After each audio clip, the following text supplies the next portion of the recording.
سلام، بالاخره رسیدیم به اون روزی که قراره این موتیفای جذاب رو تبدیل به یه ژاکت خیلی خوشگل کنیم. قرار تو این ویدیو یاد بگیرین که اینا رو چجوری باید به هم دیگه وصل کنین و اینکه چند تا دونه باید موتیف ببافین، چه تعداد نیازه و اینکه اصلا برای سایزی که مد نظرتونه چجوری باید اندازه‌گیری انجام بدین و اینکه این موتیف برای هر سایز چه تعداد نیازه و چند سانتی های خلاصی هاش هم چجوری میشه جبران کرد و کم و زیاداش باید به چه شکلی باشه. سعی میکنم توی ادامه این ویدیو تک تک به همه این سوالا جواب بدم. اولین کاری که شما باید نیاز انجام بدین اینه که این موتیف رو اندازه بگیرین که پهنای موتیف چه اندازه‌ای رو ساپورت میکنه. خب من طبق اندازه‌ای که زده بودم 9 سانت و نیم حدود اندازه‌ای که موتیف من در نهایت به من اجازه کشسانی میده. چون میخوام تقریبا ژاکت جذاب‌تری باشه، پس من اندازه‌ای که میگیرم با اندازه‌ای که موتیف قراره در نهایت بهم بده اون کشسانی طبیعیشو نیازی که من اندازه بگیرم. اگه نیاز شما یک کار اوور داشته باشین نیاز نیست که اصلا این موتیف رو بکشین، یعنی جمع شده ترین حالت کار رو میتونین متر بزنین و اندازه بگیرین، یه چیزی حدود 9 سانت میشه. اما من کمی بکشم کار به 9 سانت و نیم هم میرسه. به این صورت شما میتونید اندازه بگیرید که برجسته ترین قسمت بدن، حالا میتونه شکم باشه یا دور سینه باشه. من برای دور سینه 90 سانت قراره این ژاکت رو ببافم و این کار 9 سانت و نیم بهم پهنای مانور میده. چیزی که قرار در نهایت پیاده سازی بشه روی این پترن اومدم نشون دادم که بدونین قرار موتیف ها طبق این الگو کنار همدیگه قرار بگیرن. البته که من به اندازه سایز موتیفی که داشتم ترجیح دادم 2 تا موتیف به این قسمت اضافه کنم و 2 تا موتیف هم به این قسمت و 5 موتیف به این ردیف اضافه کنم که به اندازه یک قد موتیف قد کار من هم اضافه بشه. پس من در نهایت توی این ردیف 5 قد موتیف دارم و این ردیف هم 5 قد موتیف دارم. به این شکل قرار کار من در نهایت تنخور کار باشه. حالا شما در نظر بگیرین که برای این تعداد موتیف شما به اندازه 32 تا موتیف احتیاج دارین.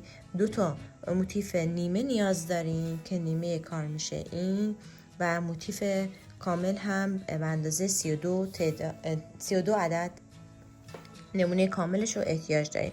اما قد کاری که من دارم به اندازه 5 موتیف در نظر میگیرم به اندازه 41 عدد موتیف کامل 2 عدد موتیف مثلثی احتیاج داره. خب شما اگر قرار کارتون اوور باشه، کار پهن‌تر باشه، به جای این که این قسمت 2 تا ردیف موتیف داشته باشین، بهترین حالت اینه که 3 ردیف موتیف داشته باشین، 3 ردیف هم این سمت و 6 ردیف هم برای پشت کار در نظر میگیرین. دیگه قسمت میانه کارتون ردیف خالی از موتیف شما دیگه در نهایت ندارین، یعنی 3 تا برای مساوی برای سمت راست دارین و 3 تا هم مساوی برای سمت چپ دارین. در صورتی که اگر این چیدمان رو قرار بدین بیشتر از میزان یک قد موتیف شما فضا کم داشته باشین. در این حالت شما اجازه دارین که ردیف موتیف اضافه کنید و بافتتون رو به یه شکل دیگه پیش ببرید.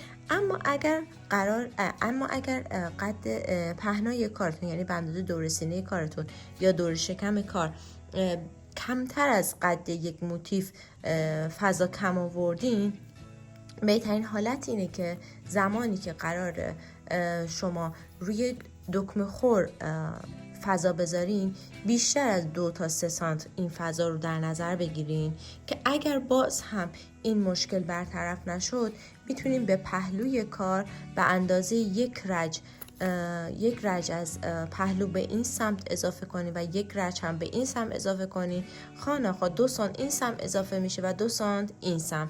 میتونین با پای بلند، پای کوتاه و یا حتی پای متوسط این میزان، این فضا رو هم تنظیم کنین که به چه شکلی باشه.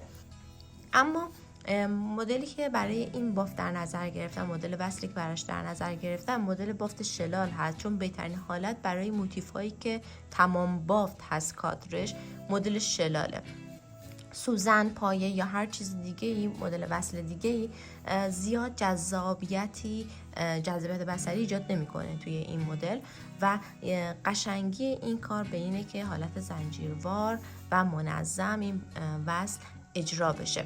من به این شکل اول ردیف قسمت افقی کار رو میام دونه دونه وصل میکنم، بعد میام قد کار یا عمودی کار رو وصل انجام میدم. به این شکل این قسمت ها جدا وصل میشن، این قسمت، این نوار از بالا تا پایین جدا وصل میشه. حالا من مفصل تمام ریزنکته های بافت شلال حرفه‌ای و مرتب رو توی ادامه واسهتون کامل توضیح میدم و اینکه چیکار کنید که این بافت کامل حالت کیسان خودش رو حفظ کنه و حالت نختور خودش رو جمع نکنه و نکشه. حالا در ادامه تمام حالتهای وصل رو با هم دیگه میبینیم. نخ رو روی قلاب سر بندازیم، یعنی یک حلقه خفت باید داشته باشید. خب و 2 تا موتیف رو در نظر میگیریم کنار هم دیگه به این شکل. هر قسمت از این موتیف اگر دقت کرده باشیم 5 تا پایه زده بودیم. پایه وسط رو در نظر میگیریم، یعنی سومی پایه‌ای که برای این قسمت فضای خالی بافته شده. یک بار از سمت راست گرفتم، دومی از سمت چپ گرفتم. این حلقه باید از کار بیرون بیاد به این شکل. به این شکل. خب بعد دوباره توی گندمی بعدی، یعنی گندمی بعدی از این موتیف، توی لوپ اولش و توی گندمی بعدی از این ردیف توی اولین لوپ دقت کنین، این سمت لوپ سمت چپی میشه، این موتیف لوپ سمت راستی. نخ میگیرم و همین نخی که گرفتم رو از هر 3 حلقه‌ای که روی قلاب بود رد میکنم. خیلی دستمو نمیکشم که زنجیره کوچیکی در نهایت نداشته باشم روی کار. این قسمت کار من زنجیره کوچیک نمیخوام داشته باشم تا کار خودش رو جمع نکنه. در نهایت میبینیم که منظور من از جمع شدن کار چیه. پس لوپ سمت چپ از موتیف راست، لوپ سمت راست از موتیف چپ. نخی که میگیرم از هر 3 حلقه رد میکنم. دوباره این سمت، این سمت، از هر 3 حلقه رد میشه. سعی کنین زنجیره آزاد و درشت باشه. این سمت، این سمت.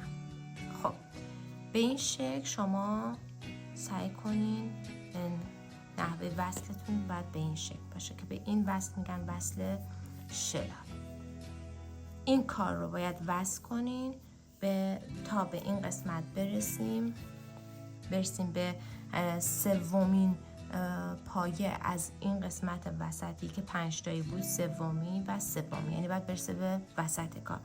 مجدد 3می این موتیف و 3می این موتیف وصل میشه و به همین ترتیب باید خب همجور که میبینین نخ من همچنان زیر کاره. ببینین نخ باید زیر. به اشتباه نخ رو روی کار نیارین، شروع نکنین به بافت زدن. نخ باید زیر، یعنی این موتیف جدیدی که من دارم میارم باید بیاد روی کار، قسمت وسطش پیدا بشه روی کار. یعنی من آخرین دونه از گوشو گرفتم و شروع میکنم موتیف بعدی رو اضافه کردم این سمت و موتیف بعدی هم روی کار و این سمت. نخ کجاست؟ پایین کار. نخ پایین کار. موتیف ها روی کار هستن. حالا به این شکل دقت کنین که حتما موتیف ها مرتب باشن. به این شکل قرار بافت ادامه پیدا کنه. این سمت، این سمت، 3 تا 1. این سمت، این سمت، 3 تا 1. به این شکل. خب بچه ها نگاه کنیم، ما 5 تا ردیف رو با هم دیگه وصل کردیم. یعنی در اصل من اومدم این قسمت از موتیف ها رو به هم دیگه وصل کردم. یعنی این ردیف و این ردیف با این نوار به هم دیگه وصل شدن. میزان کشسانی کار رو نگاه کنین. دیدین؟ وقتی این قسمت زنجیره ها رو سعی کنین آزاد بزنین، حلقه های شلال رو خیلی دستتون رو سفت نکنین. و سفت منظورم به اینه که این قسمت از نخ رو خیلی کیپ نکنین که بخواین حلقه بزنین. چیز آزاد و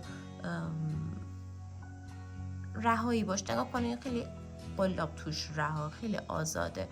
بعد بخواین دونه بردارین، کار در نهایت یک کار هم مرتب منظم و هم کشسان، چون بالاخره ژاکت های بافت باید یک میزان آزادی و خلاصی داشته باشن توی بدن. حالا من این قسمت رو به آخر که انتها که رسیدم با یک دونه حلقه اضافه، یعنی با یه زنجیر زدن اضافه میام کار رو قفل میکنم و این نخ رو میچینم. خب حالا میخوام بیام ردیف بعدی کار رو وصل کنم. یعنی این قسمت وصل شد، حالا باید این قسمت وصل بشه. یعنی چی؟ یعنی اینکه الان این موتیف ها باید بیان به این قسمت از بافت وصل بشن. یعنی من دوباره باید نخ رو روی قلاب سر بندازم، یک گره خفت داشته باشم. این گره خفت رو بیام از این قسمت کار میام قسمت پنجمی رو پیدا میکنم که میشه این قسمت و این قسمت از کار و این گره خفت رو فقط از این 2 تا حلقه‌ای که روی قلاب انداختم رد میکنم. خب این قسمت ممکنه گره خفت از اینجا رد بشه، باز دستتون این قسمت زیرش رو نگه داشته باشین که با 1-2 تا شلال زدن اون کار دیگه فیکس میشه. حالا باید چی کار کنیم؟ این ردیف از موتیف رو به این قسمت از کارمون وصل کنیم. به این شکل دوباره همون کار نخ زیر و وصل انجام بشه. خب من ویدیو رو طولانی تر نمی کنم چون باید این تعداد موتیف ها هم به همین نحو وصل بشن. یعنی به این شکل باید موتیف ها نواری به هم دیگه، ببینین به این شکل که دارم شروع می کنم دوباره این قسمت و این قسمت 5 تای بعدی هم باید وصل بشه. این قسمت که وصل شد میریم سراغ ردیف های بعد. برای این قسمت ببینین من حالت ایستاده کار رو، یعنی وقتی که این کار به این شکل در بیاد، این قسمتی که بدنه کار قرار باشه رو گذاشتم برای اینکه خط روش بیفته. یعنی این خط پهنا باشه، این خط قد کارمون باشه. مثل قبل میام چیکار میکنم؟ یک گره خفت آماده میکنم دوباره. فقط ببینید تفاوتش اینه که الان من کل بافت میاد روی دستم و گره خفت من باید از زیر کار من باشه. ببینید من اول روی قلاب حلقه هایی که قراره بافت بخوره رو میندازم، گره خفت رو از زیر کار نگاه کنید به این شکل رد میکنم و حالا نخ سر انداخته شد. ببینید دوباره نگاه کنید به این شکل گره خفت از زیر کار میره به این شکل.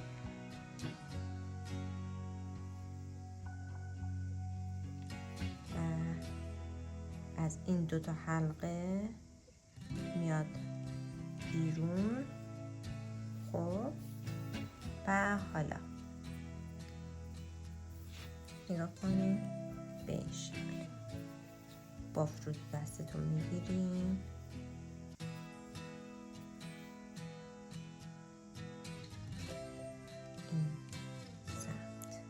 این سمت و نخ رو از اینجا نخ میگیرم، از ستا رد. خیلی حواستون باشه شل باشه کار بکنید. از اینجا نخ میگیرم. حالا دلیلش رو میگم چرا با این مشقت دارم کار رو انجام میدم تا برسیم به این قسمت. رسیدیم به همون جایی که دلیل این که من این نخ رو از زیر کار دارم هدایت میکنم. ببینین این نخ زیر کار منه و از رو من هی دارم قلاب میگیرم. خب الان من باید از روی این یک نخ بگیرم. نگاه کنین این قسمت هی دارم میزنم و از زیر، یعنی من هیچ وقت نخ رو نمیارم روی کار به این شکل ببافم. ببینین زیر کار باید باشه.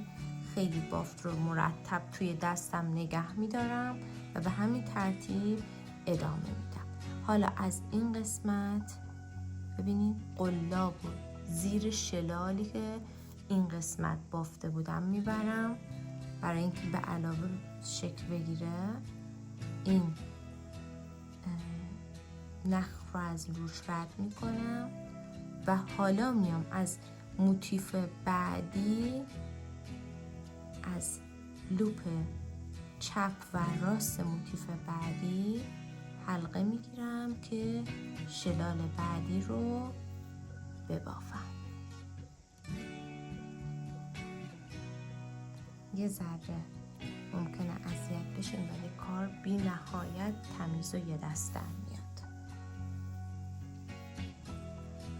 ببینید از این لوپ و نخ زیر کار به این شکل آزاد بگیرین که مشکلی پیش نیاد. خب من اینو به همین شکل انجام میدم، میرسونم به اینجا. این نقطه رو جدا براتون ویدیو میگیرم و دیگه بعدش تا ادامهش دیگه همینه موضوع. ببینیم قراره به این شکل اجرا بشه. در نهایت یه همچین چیزی داشته باشین که دیگه ببینین کشسانیش عالیه. وقتی آزاد بگیرین دیگه این شلال حالت کشیده و جمع به خودش نمیگیره. موتیفا کامل به همدیگه وصل شدن و حالا وقتشه که قسمت پهلوی کار رو با همدیگه بافت شلال بزنیم و وصلشون کنیم. قراره به اندازه 4 موتیف دور حلقه آستین داشته باشم، چون بر اساس دور حلقه‌ای که گرفته شده 4 تا موتیف کفایت میکنه. خیلی کیپ نگیرین، خیلی هم آزاد نگیرین. معمولش به اندازه همین قد 4 تا موتیف هست، یعنی 2 تا موتیف از این سمت، 2 تا موتیف از قسمت پشت کار. به این شکل کار رو من تا میکنم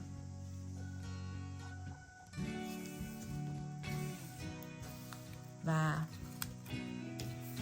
این دو قسمت رو هم دیگه میاد. این قسمت مثلثی کاره همونجور که میبینین و این بخش میشه بخش حلقه آستین و این قسمت میشه بخش پهلو که قراره به این شکل شلال زده بشه و وصل بشه.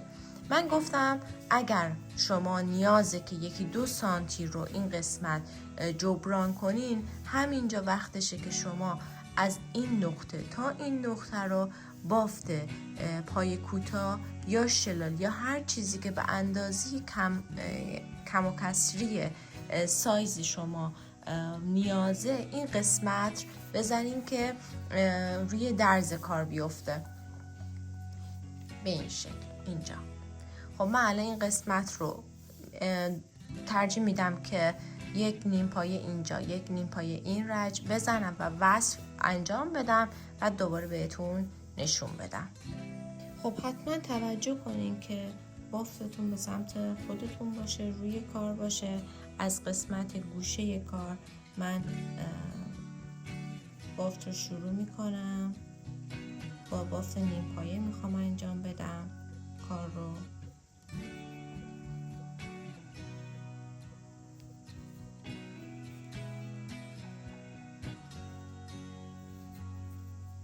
به این شکل ببینین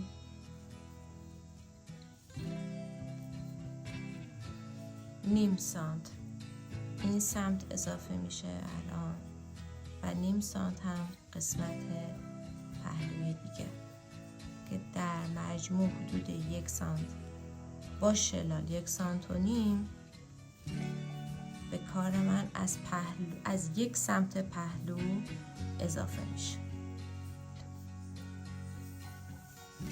میام تا قسمتی قرار آستین بخوره، یعنی از تا فقط این قسمت کار، این 2 تا موتیفی که برای یه حلقه آستین هست بافت انجام نمیشه، فقط تا این نقطه بافت پایه رو من ادامه میدم.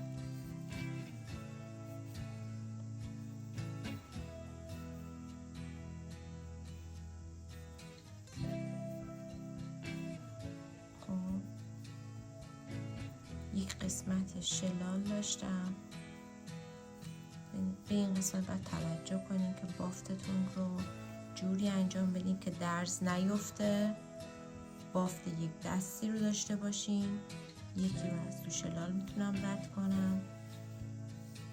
خب نخهای اضافه هم همینجا میتونم حین بافت محو کنم. این شکل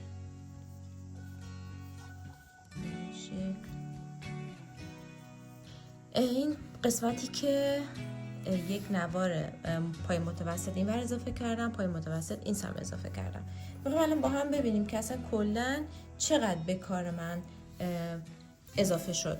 خب میخوایم این قسمت رو با هم چک کنیم، ببینیم از این قسمتی که پایه زدم تا این قسمتی که پایه بافته شد، یعنی شلالم بخوره یه چیزی حدود 1 سانت و نیم تا 2 سانت به کار من اضافه شد. پس حدود 2 سانت این سم 2 سانت اون سم در مجموع چیز هول و هوشه 3 سانت تا 4 سانت در مجموع به قسمت پهنای کار من اضافه شد. ما برقی رو هم من قراره این قسمت به عنوان جادکمه و قسمتی که روی هم دیگه میاد کار این قسمت اضافه کنم.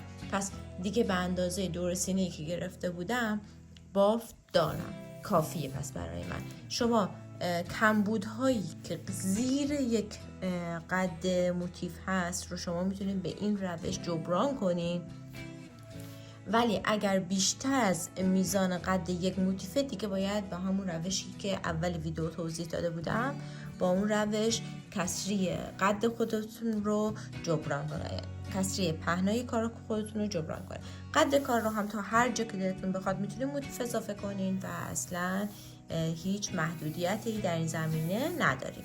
حالا قراره چیکار کنیم؟ این قسمت کارمون رو هم با شلال به هم وصل کنیم. این قسمت کار شلال میخوره و تا اینجا وصل باید ادامه پیدا کنه. این قسمت پهلوی کاره. برای این سمت پهلوی کار هم باید مجدد همین کار انجام بشه. یک پایه متوسط این رج و این سمت اضافه بشه، وصل بشه و در نهایت بریم برای سراغ یقه کار و پایین کار جادوکمه ها. تا اینجا دیدیم که باید وصل موتیف به این شکل باشه و قسمت حاشیه کارم که توضیح دادم خدمتتون قراره من یک پایه نیم پایه این سمت و یک نیم پایه این سمت به این شکل به کارم اضافه کنم. با بافت شلال به هم وصل میشم و کار باید در نهایت به این شکل پشت و جلوی کار وصل بشه. توجه کنید که این قسمت حلقه آستین حتما چک بشه و به اندازه حلقه آستین مد نظرتون کار در بیاد. اگر احساس میکنید تنگ شد، این قسمت رو کمتر به هم وصل کنید و از این قسمت کار کمی آزادتر باشه. اگر فکر میکنید خیلی بیشتر بازه، این قسمت رو بیشتر به هم دیگه ببافید و وصل کنید تا کارتون حلقه آستین کوچیک‌تر در بیاد که معمولاً خیلی آزاد در نمیاد، چون موتیف ها اندازشون به قدری هستش که برای حلقه آستین سایز کوچیک هم مناسب باشه. خب این از این. ببینین وقتی که ببافی همچین حالتی به خودش میگیره، وقتی که بافت این گوشه انجام بشه همچین حالتی به خودش میگیره. این قسمت کار رو هم میبندیم و در نهایت یک همچین بیسی داریم از کارمون. خب تا اینجا کار انجام شد. حالا من این سمتش هم باید وصل کنم و بریم برای قسمت بافت آستین. بعد در انتها بافت حلقه، بافت یقه و قسمت جادوکمه رو داریم، بافت قسمت پایین رو داریم. با دوستای عزیز، بعد از اینکه کار رو پروف میکنین و یک بار تو تنتون چک میکنین که اندازه ها به اون میزانی که اندازه گرفتین و روی کار هم سانت زدین دقیق و میزان هست، شروع میکنین به بافت حلقه آستین. برای حلقه آستین هم من بافت حلزونی رو پیشنهاد میدم که دیگه خط وصل هم توی کار نداشته باشیم. و برای اینکه ما بافت حلزونی مرتبی رو داشته باشیم نیاز به یک نشون داریم که ابتدای هر رج رو بتونیم تشخیص بدیم که از کدوم بخش کار باید ادامه بدیم. خب من از قسمت زیر بغل کار میخوام شروع کنم و کار رو از این قسمت ببافم. خب ببینیم برای شروع از قسمت پشتی کار، یعنی قسمت زیر بغل، شروع بخش پشت، این نخهایی هم که این قسمت میبینین رو سعی کنین تو کارتون بیارین که دیگه بافتتون هم میزان و تمیز باشه. خب من برای این کار اول پشت قلاب نمیگیرم، مستقیم یک پای کوتاه میبافم چون میخوام بافت حلزونی رو داشته باشم. در نهایت پایه روی پایه قرار بگیره. این قسمت رو هم علامت میذارم و شروع میکنم پایه های بعدی رو با پایه متوسط بافتن.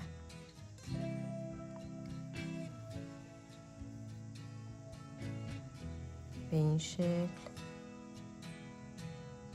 این قسمتی هم که از رج‌های قبل من یک نیم پایه این سم یک نیم پایه اون سم اضافه کردم هم 2 تا پایه روش میزنم، چون هر نیم پایه به منزله 2 تا زنجیر است. و به این شکل باف رو ادامه میدم. خب چون تعداد نخی که الان این قسمت کار داره میره خیلی داره ضخیم میشه، ما بقیه‌شو نمیارم و سعی میکنم داخل کار به نحوی پنهونش کنم. الان باید این بافت پای متوسط انقدر ادامه پیدا بکنه تا به سرشونه های کارم برسه. خب بچه من رسیدم به این قسمت از موتیف، یعنی موتیف اولی همه پای متوسط ها رو زدم. این قسمت هم تا نیمه پای متوسط رو زدم. نگاه کنیم تا این قسمت پای متوسط رو میزنیم و ببینیم به این شکل. و از این قسمت از نیمه به بعد شروع میکنم اضافه کردن. یک پایه دوتایی میبافم، یه دونه تکی میبافم، یه تکی دیگه میبافم، یه دوتایی میبافم، یک دو، یعنی توی یک دونه 2 بار پای متوسط گرفتم. حالا 2 تا پای متوسط تکی میبافم، 1 2، دوباره یه دونه دوتایی باید ببافم، 1 2. به این شکل هر 2 تا در میون یه دونه از پایه ها افزایشی داره، دوتایی بافته میشه.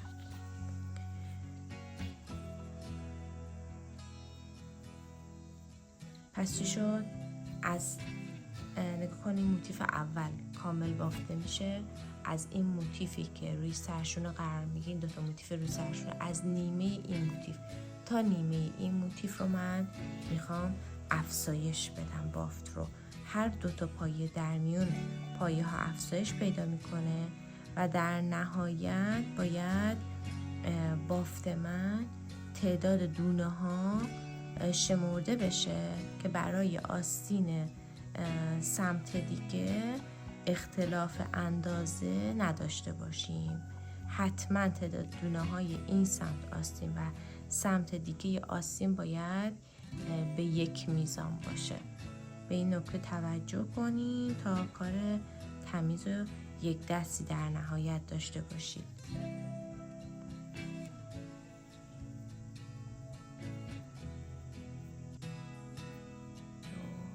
این قسمت باید افزایش پیدا کنه. خب این رچ کامل با پای متوسط باید اجرا بشه و دوباره برسیم به این نقطه. من تا این قسمت هرچی افزایش نیازه رو میزنم و ما بقیه دونه ها تکی باید بافته بشن تا برسن به نقطه شروع رج من. به شروع رج رسیدم. حالا این قسمت رو دونش رو باید بردارم، روی همین دونه شروع میکنم به پایه زدن. پایه متوسط میبافم، پایه بعدی رو پایه بلند میخوام ببافم و دیگه از این به بعد تمام دونه ها رو با پایه بلند میخوام ببافم. ببینید همین شروعش دوباره من مارکر رو میذارم همین قسمت و تک تک دونه ها رو با پایه بلند میبافم. بچه ها تعداد دونه هایی که من بافت من به کار برده شد 98 تاست و من 98 تا برای آستین سمت راست، 98 تا برای آستین سمت چپ. باید حواسم باشه که تعداد دونه های من به این تعداد باشه. ببینین دیگه بقیه باف با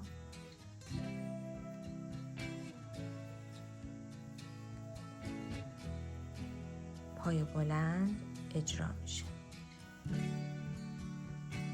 خب این بافت رو تا انتها میزنم و دوباره میام روی همین بافت انجام میدم. هیچ وصلی نداریم توی این مدل بافت و تا انتها مثل حلزون روی همدیگه دونه ها قرار میگیرن تا به قد دلخوامون آستینمون برسه. ببینید به این شکل روی تک تک پایه ها پایه بلند باید اجرا بشه و همینجور به اندازه قد کار در بیاد. خب این بافت رو باید تا انتها ادامه بدیم. این قسمت تمام پایه ها زده شد. من اندازه 48 تا 48 دور پایه بافتم و همینطور که میبینی هیچ درز و خطی هم کار نداره، چون به شکل حلزونی بافته شد که به همچین شکلی در نهایت تبدیل شد. نگاه کنین دونه روی دونه میاد. نگاه کنین این قسمت شروع کاره و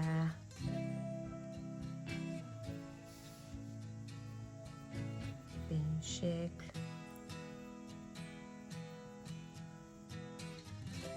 این دونه شروع برداشته میشه و مستقیم روش بافته میشه و مجدد این مارکر سر جای اولش میره.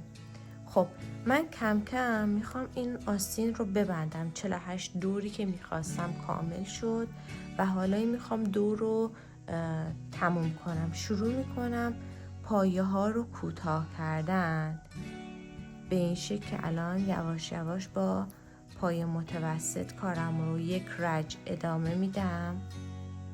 پس من 48 دور با پایه بلند بافتم و الان یک رج هم میخوام با پایه متوسط ببافم که فقط دور نهایی کار کسر بشه و شروع کنم برای رج بعد مدل لبه آستین رو ببافم. این بافت پایه متوسط رو تا این قسمت ادامه میدم، بعد برای حاشیه شروع میکنم به بافت. و حالا رسیدم به قسمتی که گفتش قدش رو کوتاه کنم. پشت قلاب دیگه نمیگیرم دیگه، با پایه کوتاه 2 تا پایه کوتاه میزنم که کار رو فقط برسونم به شروع رج. خب اینم از قسمت شروع. حالا یه پشت قلاب میگیرم، 1 دونه 2 دونه دونه سوم به این شکل میخوایم اینجا دالبور بندازیم. 1 2 3 4 5 6 تا پایه بلند و 1 2 روی سومی پایه کوتاه میگیرم به این شکل. دوباره 1 2 روی سومی. 6 تا باید همین نقطه پایه بلند بگیرم. 2 تا 3 تا 4 تا 5 و 6. 1 2 روی سوم به این شکل لبه آستین من بافته میشه. 1 2 روی سوم. همینو تا انتها باید ادامه بدین که برسیم به این نقطه شروع. خب رسیدم به دونه آخر دیگه. این قسمت دیگه زیاد به تعداد دونه ها توجه نیاز نیست بکنم، فقط اینکه یک دالبورم این قسمت بتونم بندازم چون مسلما مضربشون با هم برابر نیستش.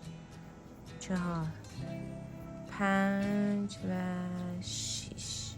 خب این قسمت چون از قبل من پای کوتاه زده بودم، فقط با یک شلال میام دالبور رو بس میکنم به این شکل و اینجوری کار آستین تموم میشه.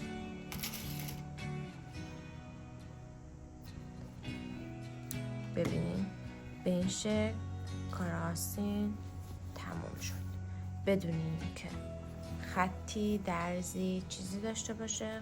آستین یک دست بافته شد. یه اتو بخورم خودش رو بهتر نشون میده.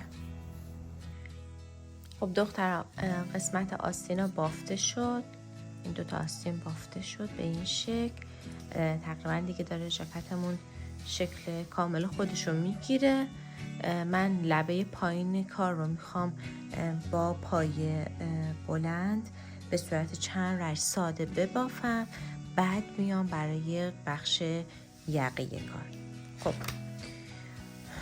ببینین اول به این شکل پهن میکنم، یعنی قسمت جلوی ژاکت و قسمت پشت ژاکت باید تو یک جهت و یک راستا بافته بشه. به این شکل نخو مثل همیشه رو قلاب سر میندازیم و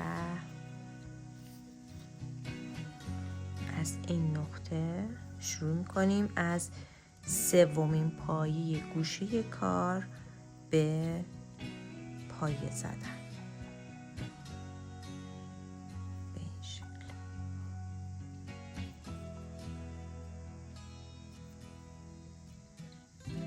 روی تک تک پایه ها پایه باید ببافیم.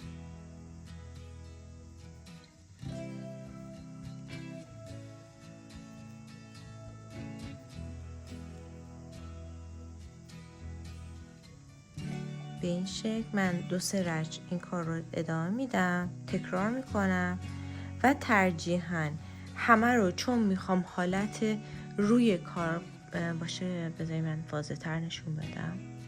ببینید چون میخوام همه با حالت روی کار بگیره، نمیخوام پشت کار، یعنی حالت این به این شکل نیست که این قسمت رو کامل ببافم برسم اینجا و باف رو بخوام پشت رو کنم دوباره ببافم.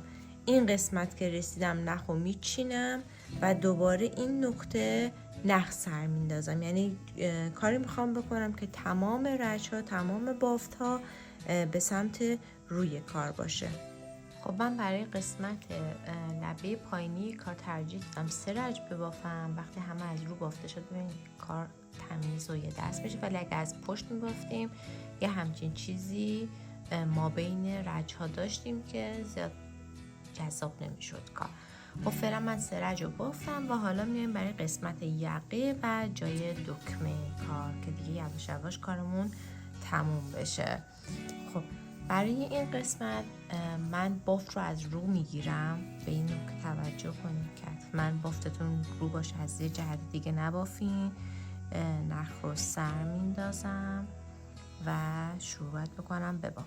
رچ اول رو من با پایه متوسط میخوام شروع کنم بافت بزنم و هر قسمتی که شما بدنه پایه رو دارین به اندازه 2 تا پایه متوسط رو یک دونه اینجا پایه متوسط، یعنی 3 تا پایه متوسط در مجموع میشه، باید بافت بزنیم. ببینیم به این شکل اولی رو من از خود قسمت پایه میگیرم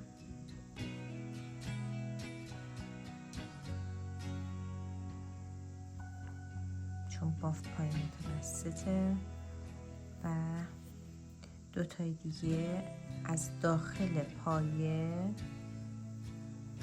1 دوباره از پایه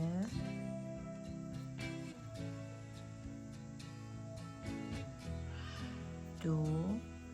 ببینیم به این شکل سوم این 3 تا پایه شد. دوباره از این قسمتی که بافت زده بودیم از این قسمت 1 و 2 تا هم از قسمت خود بدنه پایه میگیرم. 1 دیگه خیلی ضخیم میشه، اینم میگیرم و دیگه بعدی ها رو از نخ قبل استفاده نمی کنم. خب 2 تا و حالا میره کنار. این ما قسمت 1 2 تا از این قسمت باید ببافم. 1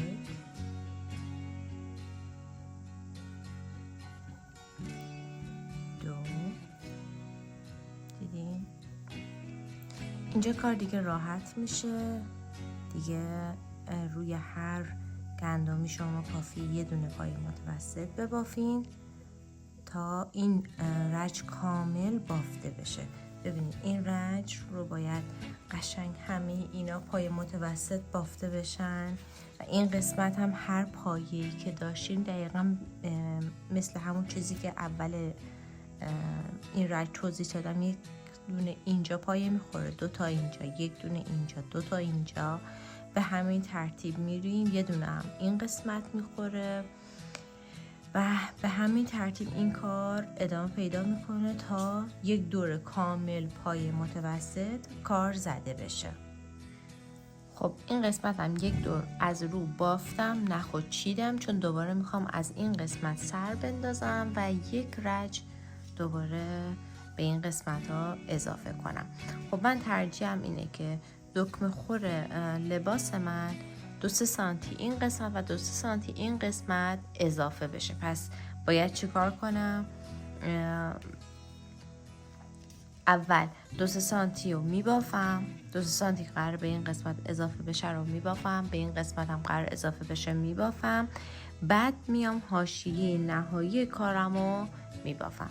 پس الان من 2-3 رج برای این قسمت اضافه میکنم تا این نقطه که قراره دکمه خور من روی این قسمت باشه تا این نقطه. پس 2-3 رج این قسمت، 2-3 رج این قسمت قرار اضافه بشه، دقیقا به همین روشی که پایین لبه کار رو اضافه کردیم. یعنی هر رج رفت و بافته میشه، نخ باید چیده بشه حتما. خب بچه همجور که میبینیم من 2 تا رج به این قسمت اضافه کردم، به سمت مخالفش هم اضافه کردم به این شکل. همه از رو سعی کردم ببافم، نکنین هم این سمت هم اون سمت کار اضافه شد. وقتی کنار هم قرار بگیره یه همچین حالتی داره. خب الان باید چیکار کنیم؟ جا دکمه رو بزنیم. جا دکمه قراره سمت راست بخوره و دکمه ها سمت چپ. خب برای این قسمت این رج رو جوری میبافیم که در نهایت این قسمت هم یک رج پایه بلند بافته بشه. پس رج اول که واسه تمیز کاری بود همه پایه متوسط بافته شد که یه دست بشه کار، تمیز بشه کار و تمام نقصاش برطرف بشه. 2 رج به کار من اضافه کردم به قسمت لبه سمت چپ و سمت راست و حالا میخوام کادر نهایی کار رو بزنم و بعد از این رج دالبور و حاشیه کار رو داریم. خب الان ببینین دکمه ها قرار یه دونه اینجا بخوره، یک دونه اینجا، یه دونه اینجا، یه دونه اینجا و یه دونه اینجا. به نظرم روی هر قسمت مثلا یه دونه اینجا بخوره، دقیقا فاصله بینش باشه دیگه. یکی هم که یه دونه هم که این گوشه بخوره، اینجوری در نظر بگیریم. خب نحوه قرار گرفتن جا دکمه میشه. خب من نخ رو روی قلاب سر انداختم، کار رو با پای بلند قرار ببافم.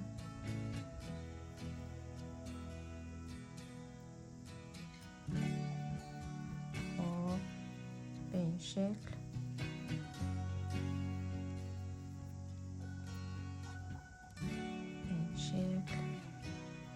جا دکمه ساختنم خیلی آسونه، کافیه که فقط یک پایه بافت نشه، میشه جا دکمه شما. خب قرار بود جا دکمه کجا باشه؟ بیاد این قسمت. پس اینو میبافم، بعدیشو هم میبافم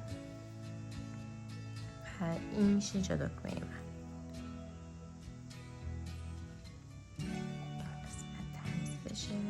برای جا دکمه من یه دونه زنجیره میگیرم، یه پایه رها و میرم روی بعد. این میشه جا دکمه من. خب بعد میبافم، میتونید تعداد پایه ها رو هم بشمارین. 3 تا 4 تا فاصله دکمه ها قشنگ دستتون میاد و احساس میکنم انگار یک دونه پایه این طرف تر میومد خیلی بهتر میشد. خیلی هم پایین نباید باشه. خب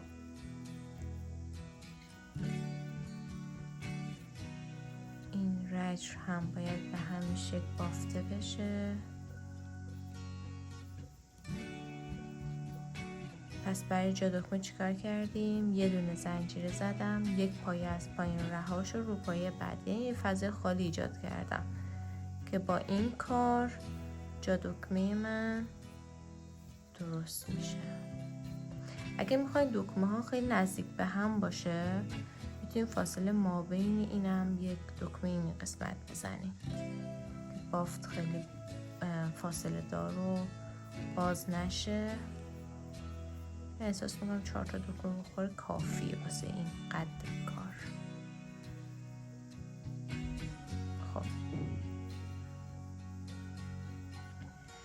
خب قرار بود این قسمت من جا دکمه بگیرم، اینو میشکافم،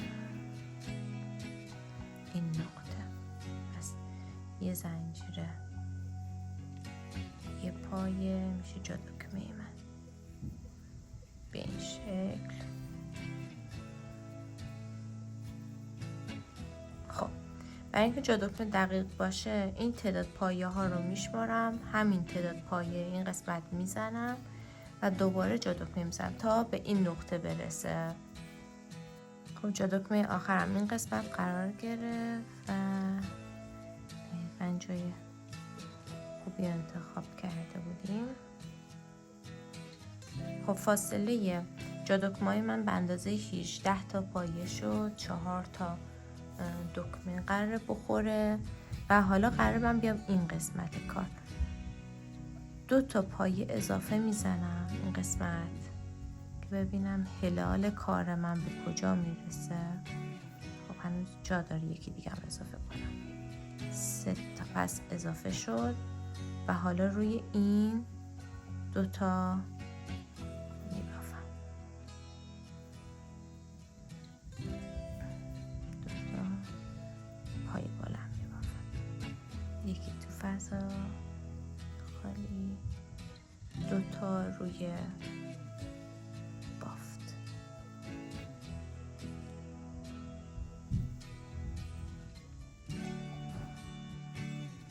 یکی اینجا. خب این قسمت جا دکمه که ردیف شد میرسیم به این قسمت که باید الان این قسمت من 3 تا اضافه کردم، این قسمت هم باید کاری کنم که دیگه وقتی میخوام دونه دونه ها رو پای بلند ببافم روشون این قسمت حالت برجسته و چین خوردگی ایجاد نشه. پس باید چیکار کرد؟ این پای قبلیشو من الان باز میکنم، این دقیقه همین قسمت، این یه دونه اینجا رو نیمه میبافم، پایه رو نگه میدارم، یه پشت قلاب این قسمت رو هم نیمه میبافم، این قسمت رو هم نیمه میبافم و یه دونم از روی شروع این نقطه نیمه میبافم. این تعداد رو یکی میکنم. دیدین؟ حالا شروع میکنم به پای بلند زدن معمول برای این قسمت کار. یعنی دیگه من این قسمت کاری ندارم. ببین به این شکل در اومد. دیدین؟ الان این قسمت کار هم به همین سادگی بافته میشه تا برسیم دوباره به قسمت یقه کار که اینجا هم باید یه تعدادی کسر بشه از بافت. خب دختر نگاه کنیم رسیدیم به این قسمتی که یقه کاره. خب این قسمت پشت و جلوی کار از هم دیگه جدا میشه. رج قبلی ما هیچ اضافه و کاهشی نداشتیم چون فقط داشتیم کار رو مرتب میکردیم، کار رو یه دست میکردیم زمینه رو که بتونیم بافت رو اجرا کنیم. خب ببینین الان من این بافت رو تا این قسمت ها میارم، از این چندونه فقط دقت کن هر تعدادی که برای این سمت لباس انجام شد، برای سمت مخالفم باید انجام شد. بهترین حالت اینه که شما 3 تا دونه رو یکی کنید. ببینید نیمه بافتم، دوباره گرفتم پشت قلاب، دوباره نیمه پشت قلاب. خب من اینجا احساس میکنم 4 رو میرم باید بگم، چون از این پشت 2 تاست. خب بعد حالا یکیشون میکنم و پس من 4 تا از اینجا دونه یکی کردم و 4 تا از این نقطه دونه یکی کردم. پس برای بافت ردیف مقابل هم باید همین کار رو تکرار کنم. یعنی الان من این قسمت یقه رو ادامه میدم، میبافم، دوباره که رسیدم به این قسمتی که جلو و پشت کار جدا میشه، این قسمت 4 تا دونه کسر میکنم، دوباره میام این بدنه رو کامل رو ردیف بدون کم و زیاد میبافم، دوباره میام 4 تا دونه اینجا کسر میکنم، اینجا 3 تا دونه اضافه میکنم و میرسم به پایان این رج. دوباره بعد اینجا نخ رو بچینم. خب نخ رو سر میندازم و شروع میکنم از این قسمت لبه روی کار بافت حاشیه رو انجام دادن. ببینید نخ رو سر انداختم، قراره اول اینجا یه دونه قسمت شروع کار یک پایه میگیرم، وصل میکنم، یک پشت قلاب، 1 2 3 روی سومی، 1 2 3 4 5 6. خب 1 2 سومی میشه این. پس از این قسمت رد میکنم، پایه کوتاه میگیرم یا همون وصل، 1 2 روی سومی، دوباره 6 تا پایه باید ببافم، 1 2 3 4 5 6. 1 2 روی سومی. خب همین کار رو تا انتها انجام میدم که برسم به این نقطه و با هم ببینیم که بافت این نقطه به چه شکلیه.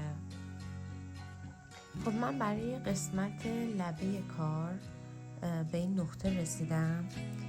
حساب کنم دقیقا میشه روی این قسمت خط گوشه، یعنی سومین پایه‌ای که من باید بگیرم میفته رو خط این گوشه. پس برای اینکه این هلالش بیشتر بشه، پس مسلما من باید تعداد پایه های بیشتری رو هم ببافم. 3 4 5 6. 6 تا واسم کفایت نداره، پس بیشتر باید ببافم. 7 8 9. 9 تا کافیه. میشمارم 1 2 سومی، وصل میکنم که یه همچین چیزی برای گوشه کار به هم بده. خب اینو از قسمت گوشه میگیرم، 1 2 3 4 5. ببینید اینو به این شکل بگیرم، 6 1 2 3 به این گوشه وصل میشه. دیدین به این شکل نکنید این خط این گوشه کاره.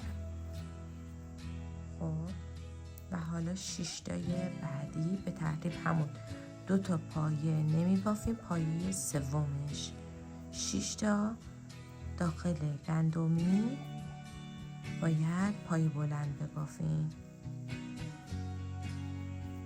5 و 6 میاد این قسمت.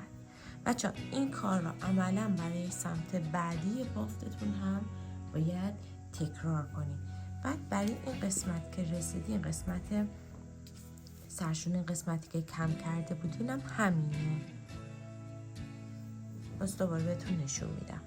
بچه ها ببینید برای این قسمت یقه من دالبورم دقیقا افتاد به این قسمت گوشه، یعنی دیگه نیازی نبود من این قسمت یک هلالی ایجاد کنم. یه وقتایی هم همچین اتفاق ممکنه بیفته بر اساس تعداد دونه هایی که داریم، ممکنه مثلا دالبور بیفته این قسمت. این حالت هم حالت قشنگی میسازه که همینو فقط من مستقیم دوباره از این قسمت، یعنی فقط نقطه اتصالش بیفته این کنج، کار در میاد دیگه. دونه سوم بعدی رو پیدا میکنین و شروع میکنین به 6 تا پای بلند بافتن و تمام. خب همینجور که میبینید من این قسمت لبرم دقیقا سعی کردم مثل این قسمت در بیارم. حالا یکی دو تا دونه خلاصه اگر داشت شما میتونین نادیده بگیرین یا کمش کنین، یا به جای مثلا 2 تا دونه 3 تا دونه بگیرین که کارتون یه دست باشه. ببینید مثلا من این قسمت رو اومدم چیکار کردم، این 2 تا دونه رو با هم یکی کردم که فضای این قسمت میزانش جوری باشه که این قسمت مثل دقیقاً این لبه به این شکل در بیاد.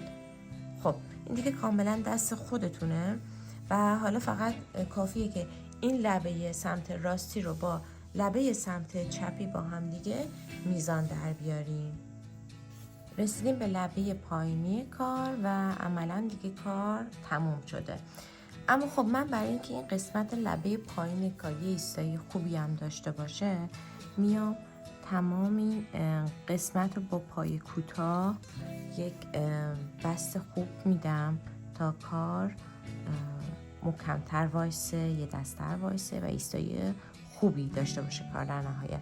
خب من این قسمت که بدنه پای بلند هست رو میام با این روش که از داخل بافت نخ بگیرم و پای کوتاه رو ببافم اجرا میکنم به این شکل.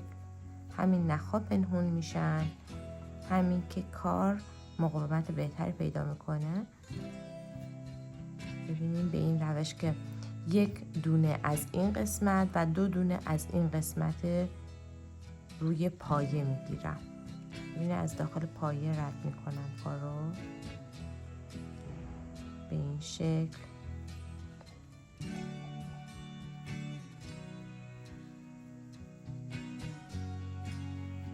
به این شکل و همینطور این نخ‌ها توی کار پنهون میشن و کار تمیز و یه دست در میاد.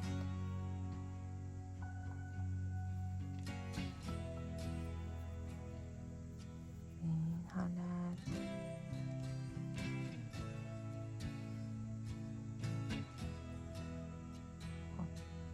من این کار تمام قسمت لبه پایینی کار باید انجام بدم تا دیگه کارم برای بافت تموم بشه. خب بعد اینکه این کار رو تا انتها انجام دادم، قسمت لبه پایینی کار رو کامل پای کوتاه بافتم، میام تمام این نخ‌هایی که حالا مازاد این بین هستش رو مخفی میکنم، کور میکنم و بعدی دیگه نوبت زدن دکمه است. دکمه ها باید دقیقاً روی این قسمت راست و چپ کار رو روی کار قشنگ میذارم. جای دکمه ها کامل مشخص میشه و دکمه ها رو میدوزم به کار. به این قسمت ها دکمه ها دوخته میشن و با یه بخار دادن کار دیگه در نهایت تموم میشه و قابل استفاده است. ببینید همچین حالتی میگیره کار. ببینید یه همچین حالتی میگیره که دیگه کار تمام میشه. آقا من دیگه نتونستم اصلا صبر کنم که بخوام دکمه‌شو وصل کنم. همین که تون بخار دادم تو خونه، گفتم اینو بپوشم ببینم چه جوریه. بعد دیدم حیف شما نبینید تنخور کار به این قشنگی رو. خیلی تنخورش قشنگی، ترکیب رنگش، تنخورش اصلا واقعا عالی. بخار که دادم میزنید کار خودش رو آزادتر کرد. دقیقا چیزی شد که من مد نظرم بود و دلم میخواست. امیدوارم که این آموزش براتون مفید بوده باشه. ببافید، لذت ببرید و حتما عکس کار قشنگتون رو بر من ارسال کنید. تا ویدیو بعدی، خداحافظ.